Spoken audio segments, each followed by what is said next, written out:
Sunlight streams through my floor-to-ceiling windows, casting rainbow prisms across my bedroom walls from the crystal decorations the staff meticulously arranged last night. I trace my fingers over the invitation card on my nightstand, the thick cardstock embossed with golden script, promising a week at a beachfront villa worth more money than most people see in a lifetime. My heart flutters. Maybe this time will be different.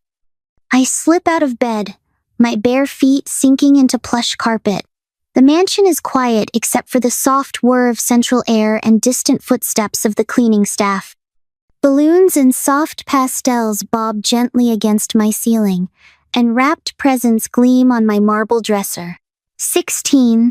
I'm finally 16. The mirror reflects back someone caught between childhood and adulthood, my dark waves pulled into a messy bun, olive skin glowing in the morning light. I straighten my shoulders, practicing the poised smile expected of a Harrington daughter. But my eyes betray me. Hazel irises unable to hide the desperate hope I've carried since I was little. That one day, just once, I'll matter as much as Savannah. My phone buzzes. A text from Emma wishing me happy birthday with about 50 heart emojis.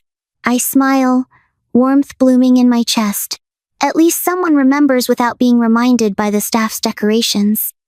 I make my way downstairs, each step measured and graceful like Mom taught me. The grand foyer stretches before me, all soaring ceilings and gleaming marble. But instead of my parents waiting with birthday wishes, there's only Savannah.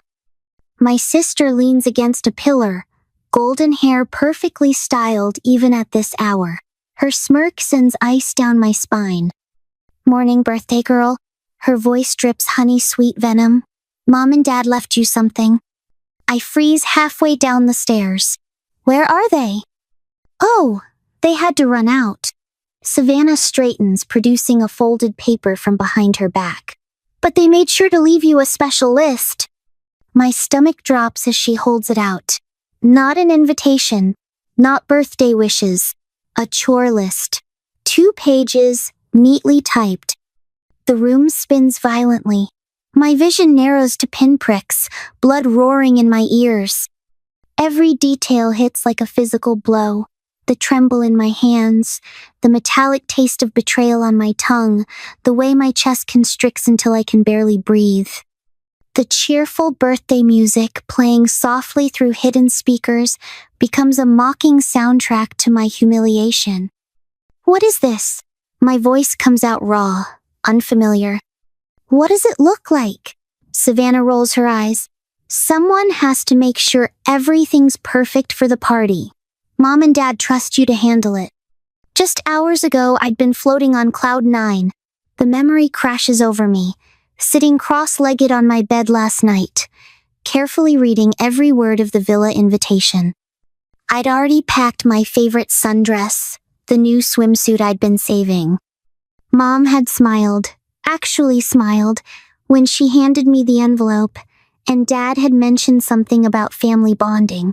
I'd been so sure this birthday would be different, so certain they'd finally see me.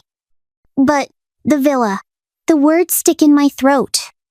Savannah's smile widens. Oh, honey, did you really think they meant you were invited? That's for the family vacation next week. You know, for people who actually deserve it. My fingers grip the banister so hard my knuckles turn white. Years of being the afterthought, the burden, the imperfect daughter crash through me. But beneath the familiar pain, something else stirs. Something that makes my jaw clench and my spine straighten. I stare at my reflection in the marble floor, barely recognizing myself. The perfect, polite daughter they've tried to mold me into. The girl who accepts scraps with a smile. The sister who steps aside, so Savannah can shine. Number not anymore. My hand crushes the paper into a ball. The sound of crinkling pages echoes through the foyer like a battle cry. I stand at the foot of the grand staircase, its sweeping arc suddenly symbolic of all the choices before me. The safe path, stay quiet, do what I'm told, keep hoping they'll love me. Or the terrifying unknown. Fight back, stand up, risk everything. What will I do now?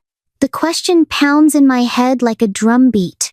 How do I even begin to fight back against the perfect family facade they've built? I look down at the crumpled paper in my fist. This ends now, and they'll never see it coming. I scan the crumpled chore list for the 100th time, my eyes catching on details I missed before. The tasks aren't random, they're calculated.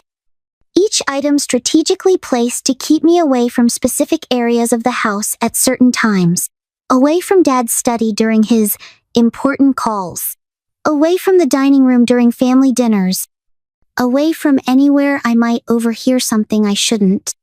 My bedroom feels like a crime scene, papers scattered across my usually pristine desk. Old report cards showing straight A's lie next to newspaper clippings of Savannah's charitable work. Family photos where I'm positioned just slightly off-center, a shadow to Savannah's spotlight. The evidence has been here all along, waiting for me to connect the dots. Something cold settles in my stomach as I uncover a letter from last semester.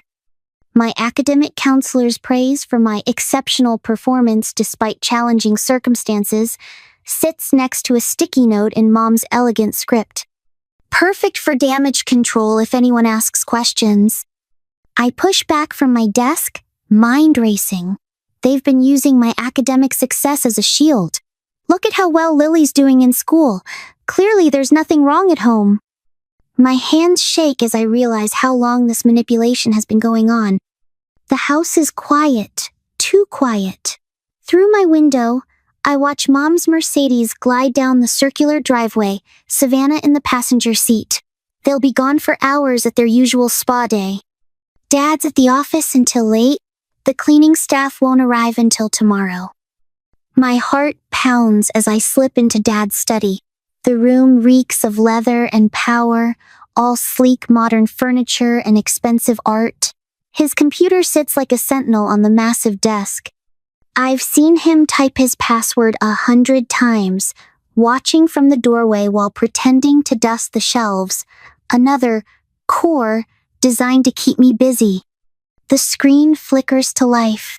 My fingers fly across the keyboard, muscle memory from years of observation guiding them. I'm in. The first email makes my blood run cold. Villa arrangements. Jonathan, everything's set for Savannah's exclusive weekend. The staff has been instructed to maintain complete privacy. As discussed, we'll ensure all social media posts emphasize the family aspect while keeping Lily occupied with her academic commitments. The usual transfers have been arranged. $20,000 for Savannah's shopping and activities, plus the standard coverage for any impromptu expenses.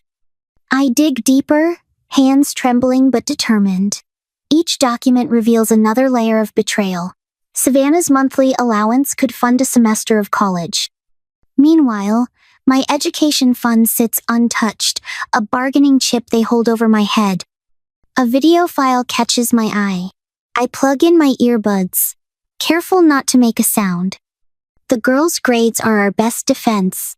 Dad's voice fills my ears, clinical and cold. As long as Lily maintains her academic performance, no one will question our methods. It's a small price to pay for maintaining the family's reputation. Mom's laugh, sharp as breaking glass. And she's so eager to please. Really, it's almost too easy. The recording continues, but I can't breathe. Their voices swirl around me, years of manipulation condensed into cruel sound bites. Every sacrifice I made, every moment I pushed myself to be perfect, it was all just part of their scheme.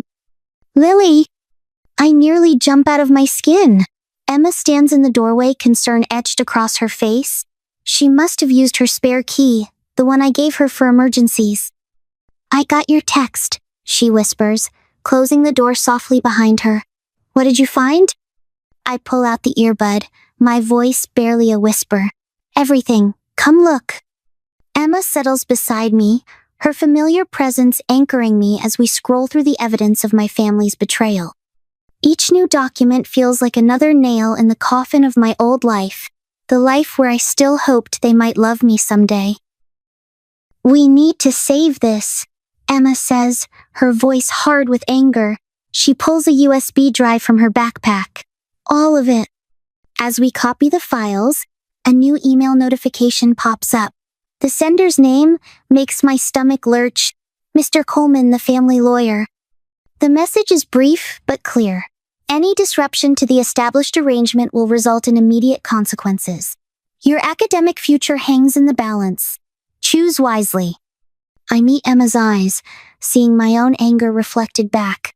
They think they can keep controlling me with threats. She squeezes my hand. "They don't know who you really are. Not yet." The USB drive blinks as it finishes copying. In my pocket, my phone buzzes with another threatening email. But for the first time, I feel something stronger than fear. They built their perfect family facade on my silence. Time to show them how loud I can be. The mansion's library door creaks as I push it open. Savannah lounges on the leather sofa, phone in hand, perfectly positioned to catch the afternoon light streaming through floor-to-ceiling windows. "Done with your little investigation?" Her smirk doesn't quite hide the tension in her shoulders. "Daddy's study is off limits, you know that." Drop the act. My voice comes out stronger than I expect. "I found the emails, the recordings, everything." "And?" She examines her manicured nails. "What exactly do you think you can do about it? Mr. Richards has handled far worse scandals than a jealous little sister." The name hits like a slap. Mr. Richards, Dad's mentor, the family's image consultant, the man who's been engineering my isolation for years. "I never wanted to hurt you, Lily." Savannah's voice drips false sympathy. "But you have to understand, there's a natural order to things. Some people are meant to shine. Others." She waves her hand dismissively. "Well, you've always been good at staying in your lane." My phone buzzes again. A text from Mr. Hernandez, my AP literature teacher. "Want to discuss your last essay. Important opportunity. My classroom, 7:30 tomorrow." A moment later, another message. This one from Aunt Caroline, Mom's estranged sister. "Heard about the birthday celebration. We need to talk. I've been there." I look back at Savannah, still lounging like a cat in her sunbeam. She has no idea how many cracks are forming in her perfect world. "You're right about one thing," I say, turning to leave. "I am good at staying in my lane, but maybe it's time to change lanes altogether." Her laughter follows me out, but it sounds hollow now. Empty, like everything else in this house. Emma waits in my room, the USB drive clutched in her hand like a lifeline. "Ready?" I nod, pulling up the draft of the email I've prepared. Just a small taste of the evidence, enough to make waves at Dad's next investor meeting. My finger hovers over the send button. "They'll try to stop you," Emma warns. "Let them try." I hit send. This is just the beginning. "Did you see what that Harrington girl posted?" The whispers follow me through the mansion's marble corridors, each one a tiny needle under my skin. So ungrateful. After everything her parents have done, I keep my head high, clutching my phone where another carefully crafted social media post from Savannah glows on the screen. This one shows her lounging by our infinity pool, caption gushing about family love and gratitude. The comment section overflows with sympathy for her poor Savannah, dealing with such a difficult sister. Mr. Richards, Dad's closest business partner, watches me from across the foyer. His eyes hold the same patronizing concern I've seen directed at unstable investors right before Dad cuts them loose. When he pulls out his phone, I know another piece of the smear campaign is about to drop. I retreat to my sanctuary in the East Wing, my fingers trembling as I unlock the door. This room, with its floor-to-ceiling windows overlooking the Atlantic, is the one place they haven't tainted. Yet, the leather-bound journal on my desk calls to me. I filled half its pages since my birthday disaster 3 weeks ago, each entry a brick in the foundation of my rebellion. Today's page starts like the others. Dear future self. But something feels different. The words flow faster, sharper. They think isolation will break me. They don't understand that being alone is exactly what I needed. Every fake smile, every condescending pat on the head, it was all preparation. Training for this moment. I close the journal and pull up the meditation app Emma recommended. As my breathing steadies, I study my reflection in the window. Mom's constant criticism echoes. Stand straighter, smile wider, be more like your sister.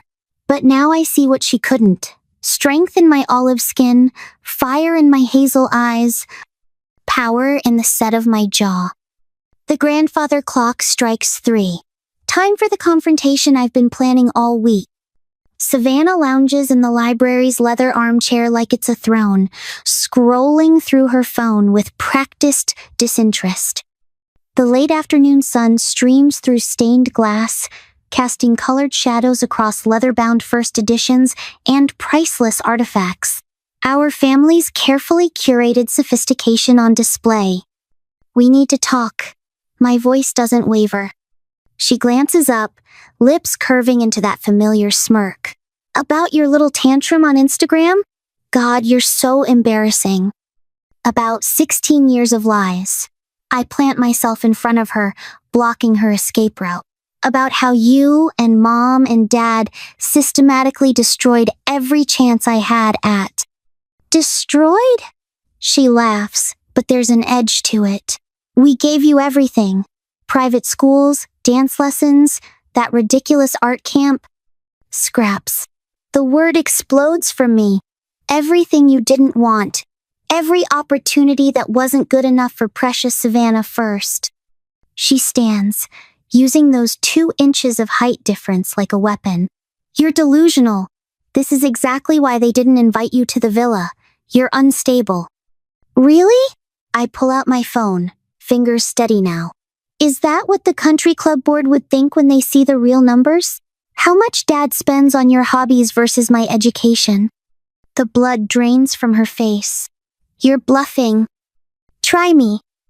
The silence stretches between us, heavy with years of unspoken truth. When she finally speaks, her voice has lost its honey-sweet venom. You'll never win this. No one will believe you over us. I meet Emma at Cafe Luna, our usual spot 3 blocks from the mansion. The afternoon crowd provides perfect cover. No one from the country club would be caught dead in a place with mismatched mugs and local art on the walls. I brought backup, Emma says, nodding toward a corner booth. Mr. Hernandez, my AP literature teacher, sits with his worn leather briefcase. Next to him, Aunt Caroline's familiar silver hair catches the sunlight. My throat tightens. You all came. Of course we did. Emma squeezes my hand. We've got the documentation you asked for. Mr. H pulled your attendance records. And the emails about family emergencies during exam weeks? He adds quietly. Aunt Caroline slides a manila envelope across the table. Bank statements. Your father's not as careful with his passwords as he thinks. The garden lights flicker on as sunset approaches, casting a warm glow over the carefully arranged chairs. I adjust the projector screen one last time, heart pounding as cars pull up to the mansion's side entrance. Board members, business partners, people whose opinions matter to Jonathan Harrington. Quite the setup, Mr. Richards says, pausing at the garden's entrance. His smile doesn't reach his eyes, though I'm not sure what could be so important it requires all of us here on such short notice. I mirror his fake smile. You'll see. The presentation is brutal in its simplicity. Bank statements, email threads, a timeline of coincidences that shows a clear pattern of sabotage. With each slide, the whispers grow louder. By the time I show the comparison of educational investments, hundreds of thousands for Savannah's prestigious programs versus the bare minimum for mine, even Mr. Richards has lost his condescending smile. Later, I walk along Miami Beach, letting the waves wash away the day's tension. Each step feels lighter, freer. The ocean breeze carries away 16 years of doubt and shame, replacing them with something stronger, certainty. My phone buzzes with messages from Emma and Aunt Caroline, time for our late-night strategy session. But as I turn to leave, something stops me. A moment of perfect clarity, standing between sea and sky. They thought they could break me. Instead, they taught me how to fight back. The study is dark when I return, perfect for what comes next. Emma's voice comes through my earbuds, steady and sure as we review the plan. Aunt Caroline's encrypted messages light up my screen with tactical suggestions. Tomorrow's surprise party will be anything but celebratory, at least for them. I reach for Dad's desk drawer, searching for his spare laptop charger, when my fingers brush something unexpected. A USB drive unmarked and dusty. Probably forgotten. My laptop whirs to life, the USB's contents loading slowly. A video file, then another, and another. My hand flies to my mouth as the first recording plays. Dad's voice, clinical and cold. Of course we can't let her take the scholarship. It would overshadow Savannah's achievements. No. We'll handle Lily's academic future our way. Mom's laugh, sharp as broken glass. She'll understand someday. It's all for the family's best interest. I sit in the dark, letting their words wash over me. Each confession more damning than the last. My hands don't shake as I copy the files. They never thought I'd find this. They never thought I'd fight back. That was their biggest mistake of all. My living room transforms into a war room before my eyes. 3 monitors glow in the dimness, their screens reflecting off the polished marble floors of our Miami Beach mansion. Evidence binders line the oak shelves where Mom's precious Fabergé collection once perched. The irony doesn't escape me, her symbols of wealth now replaced by proof of their corruption. Emma hunches over one of the laptops, her fingers flying across the keyboard as she sets up the encrypted live stream. All systems are ready, she murmurs, pushing her glasses up. You sure about this, Lily? I trace my finger along the timeline sketched on our whiteboard. Each beat of my plan marked in precise detail. Maps of the mansion grounds and printed emails cover the walls like wallpaper, a tapestry of betrayal waiting to be exposed. I've never been more sure of anything. The surprise celebration event I've orchestrated is already in full swing downstairs. Crystal glasses clink and fake laughter echoes through the halls. Every detail has been meticulously planned. From the strategic placement of evidence displays to the careful guest list of Dad's most influential business contacts. My phone vibrates. Another text from Dad's business partner asking if I'll reconsider my rash actions. I delete it without reading further. They still think I'm the same quiet girl they could push around. Their mistake. The security feed shows Savannah preening in front of a mirror in the foyer, rehearsing her speech one last time. Her golden hair catches the light from the chandeliers, perfect as always. But there's a tremor in her hands as she smooths her designer dress. Live streams picking up viewers, Emma says, eyes locked on the metrics climbing across her screen. Words getting out. We've got over 5,000 people watching already. I straighten my shoulders, checking my reflection in the darkened window. My dark waves fall loose past my shoulders, no more innocent ponytail. Dark eyeliner rings my hazel eyes like war paint. The girl who used to shrink from confrontation is gone. The celebration space I've designed is a masterpiece of irony. Elegant decorations blend seamlessly with carefully placed evidence displays. Printed emails peek out from between flower arrangements. Financial records nestle behind crystal champagne flutes. Every corner tells a story of deception. The guests arrive in waves of silken diamonds, Miami's elite gathering for what they think is just another charity event. If they only knew. Every influential business figure Dad's ever courted, every socialite Mom's ever tried to impress, They're all here to witness the facade crack. I spot Mr. Richards, Dad's closest ally, glad-handing near the champagne fountain. His booming laugh carries up the stairs, but I catch the way his eyes dart around the room.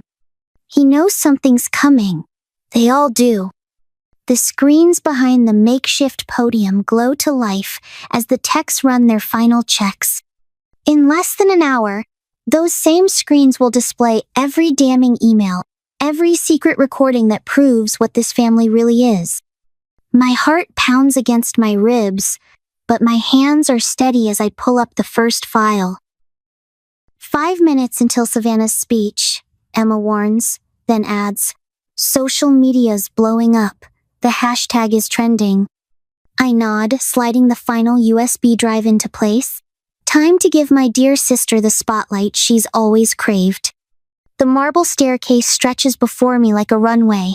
Each step down feels like crossing a threshold, from victim to victor, from pawn to player. The whispers fade as I emerge into the foyer, heads turning to track my entrance. Savannah's perfectly practiced smile falters when she sees me. For a fraction of a second, uncertainty flickers in her eyes. Good. Let her wonder. Let her worry. She takes the podium like she's accepting an Oscar. All graceful movements and false modesty. "Thank you all for coming tonight," she begins, her voice dripping honey. "Our family has always believed in excellence, in pushing ourselves to achieve more." I position myself by the control panel, watching the seconds tick down. Emma's voice comes through my earpiece. "Ready when you are." Savannah's reaching her crescendo, arms spread wide as she proclaims, "Everything we do is out of love." My finger hovers over the button. A lifetime of swallowed tears and silent rage crystallizes into this single moment of crystal clear purpose. "Now," I whisper. The screens behind her explode with color. Emails, bank statements, voice recordings. Her voice dies mid-sentence as the first video clip plays, her own words condemning her. "Of course we never meant to include her. She's just not family material." The crowd's murmurs turn to gasps. Champagne glasses freeze halfway to lips. Mr. Richards' face goes ashen as his own emails flash across the screen. Then Marcus Chen stands up, CEO of Miami's largest tech company and Dad's most important business connection. His voice cuts through the chaos. "Is this true, Savannah? These recordings of your father discussing academic fraud?" Savannah's mouth opens and closes, but no sound comes out. The perfect princess, finally speechless. "I've seen enough." Marcus's words crack like a whip. "My company cannot be associated with this kind of behavior. Consider our contracts terminated." It's like watching dominoes fall. Other business leaders stand, phones already out, distancing themselves from the scandal.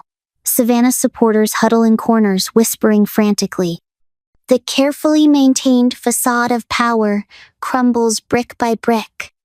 Savannah spins toward me, her mask finally cracking. For the first time in my life, I see real fear in my sister's eyes. I hold her gaze as her carefully constructed world continues to collapse. "Happy birthday to me," I mouth silently. The chaos is beautiful. My phone buzzes again, but this time it's not a threat. The anonymous message makes my breath catch. "There's more. So much more. Check your secure email. This goes deeper than even you know." I smile as the screens continue their relentless display of truth. They never saw me coming. And I'm just getting started. The laptop screen flickers in my darkened bedroom, casting harsh shadows across my face as I stare down my family. Savannah's perfect golden waves frame her face like a crown, while Mom and Dad flank her in the Miami Beach office's pristine conference room. The contrast between their polished appearance and my quiet strength makes my fingers curl against my desk. "Lily, darling." Mom's voice drips artificial sweetness through the video call. "We're only thinking of your best interests. You know that, don't you?" I trace the edge of the USB drive in my pocket, the one containing every shred of evidence I've gathered. Its weight grounds me as Dad's icy tone cuts through the speakers. The social obligations of our position require certain sacrifices, he says, shuffling papers with manufactured casualness. Your sister understands this. Why can't you? The words that once would have shattered me now bounce off like rain on glass. In the background, Mr. Richards hovers like a well-dressed vulture, nodding along with every manipulative statement. I study their faces, memorizing every micro-expression of desperation poorly masked as concern. My phone buzzes another message from Mr. Coleman, the family lawyer. The screen lights up with thinly veiled threats about my college fund, about legal action that could drain every penny I have. On my laptop, social media notifications pop up in a steady stream. Influencers in my father's pocket are already spinning their narrative, painting me as an ungrateful daughter, a troubled teen seeking attention. I close my eyes, letting their words wash over me. When I open them again, my voice comes out steady, clear as a bell. Are you finished? The question lands like a slap. Savannah's perfectly maintained smile cracks just slightly at the edges. Because I am, I continue, each word deliberate as a chess move. I'm finished with the manipulation, the lies, all of it. I pull up the convention center's webpage on my second monitor, confirming tomorrow's setup. The venue's modern architecture and state-of-the-art audiovisual system will serve my purposes perfectly. Every major media outlet in Miami has confirmed their attendance. My fingers hover over the keyboard, ready to unleash years of meticulously gathered evidence. You have no idea what you're doing, Savannah snaps, her composure finally slipping. You'll destroy everything we've built. A small smile tugs at my lips. No, I know exactly what I'm doing. For the first time in my life, I'm seeing everything clearly. The convention center's main hall stretches before me the next morning, its soaring glass ceiling letting in streams of Miami sunlight. Rows of chairs fill with journalists, business leaders, and activist groups. The energy in the room crackles like lightning before a storm. I adjust my dark blazer armor for the battle ahead and step onto the stage. The massive screen behind me illuminates with the first piece of evidence, a time-stamped email thread revealing the systematic financial exploitation, each word highlighted in damning clarity. For years, I begin, my voice carrying through the perfect acoustics, I believed I was the problem. That if I just tried harder, achieved more, became perfect maybe, then I'd be worthy of my family's love. The evidence unfolds like a masterpiece. Recorded conversations, bank statements, meticulously documented patterns of manipulation. Each piece is authenticated, each revelation more damning than the last. The live stream counter ticks up exponentially as viewers pour in from across the country. My hands don't shake as I pull up document after document. The timestamps flash across the screen, every manipulation, every lie, every moment they chose Savannah over me caught in pristine digital clarity. The audience's gasps punctuate each revelation like a Greek chorus of justice. Alexander Thompson rises from his front row seat, his silver hair catching the spotlight. As a business leader in this community, his voice booms through the hall. I am appalled by this breach of trust.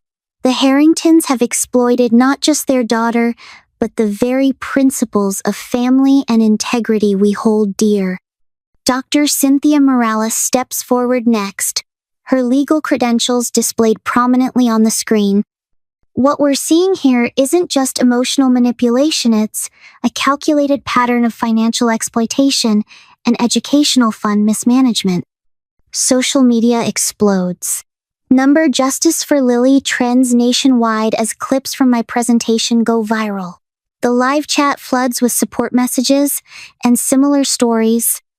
Emma stands in the wings, tears streaming down her face as she captures everything on her phone. The final confrontation unfolds on live television 3 days later. The studio lights burn hot against my skin as I face my family one last time. Savannah's perfect mask has cracked completely, showing the scared girl beneath all that polished veneer. Mom's hands tremble around her designer handbag. Dad can't quite meet my eyes. You want to know the real reason I'm doing this? My voice carries through the hushed studio. Not for revenge, not even for justice.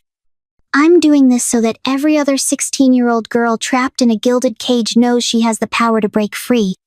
Later that night, in the quiet safety of my new room at the Parkers' house, my phone lights up with an encrypted message. The sender is anonymous, but the content makes my heart race. Harrington Family Foundation meeting the 15th of June. Full audio recording available. There's more to this story than anyone knows. Are you ready to hear it? I stare at the message for a long moment, my finger hovering over the screen. Sometimes, I realize freedom isn't just about breaking chains, it's about choosing which battles are worth fighting next. Morning light streams through gauzy curtains, casting gentle shadows across photographs that line the walls of my new home. Not the cold marble and gilt frames of the Harrington mansion, but real moments captured in time. Emma and I at the beach, the Parkers' Sunday dinner, my first speaking engagement at the youth center. Each image tells a story of healing, of choosing something better than the perfection my parents demanded. I trace my fingers along the windowsill, feeling the warmth of sunlight on my skin. The Parkers' modest Miami suburb feels more like home than 16 years in that mansion ever did. Here, the walls don't echo with manipulation and mockery. Here, I can breathe. The memory hits without warning. That birthday morning standing frozen at the bottom of that grand staircase, Savannah's smirk as she handed me that list. My hands start to tremble, but I force myself to stay present, using the grounding techniques my therapist taught me. The hardwood floor solid beneath my feet. The scent of vanilla from Mrs. Parker's morning baking. The distant sound of lawnmowers and children playing. I am not that girl anymore. Moving to my desk by the window, I open my journal, not the leather-bound diary my mother insisted on, but a simple spiral notebook filled with messy thoughts and honest fears. The morning pages have become my ritual, a daily reminder that my voice matters. Emma's text buzzes through. Community center's packed. Get here soon. At the center, the energy hits me as soon as I push through the double doors. Dozens of teens and young adults mill around the meeting space, which has been transformed with bright banners and fairy lights. Breaking Free Together spans the back wall in bold letters. Jordan spots me from across the room and rushes over, her eyes bright with nervous excitement. I can't believe how many people came, she whispers, clutching her note cards. What if I mess up my speech? I squeeze her hand. Just tell your truth. That's all any of us can do. The room quiets as Emma takes the microphone. Welcome to our first Breaking Free celebration, she announces. Today, we're honoring every person here who's had the courage to choose themselves. One by one, people step up to share their stories. A boy who escaped his father's emotional abuse. A girl who stood up to her controlling grandparents. With each story, heads nod in recognition. Tears flow. Healing happens in real time. When Jordan takes the stage, her voice shakes at first, but grows stronger with each word. I watch from the back, remembering how lost she looked that first day she came to group. Now she stands tall, owning her story, helping others own theirs. Back home that evening, I stand before my full-length mirror, really seeing myself. The confident set of my shoulders, the clear, steady gaze. No more desperate need for approval in my eyes. You did it, I whisper to my reflection. You chose yourself. You broke free.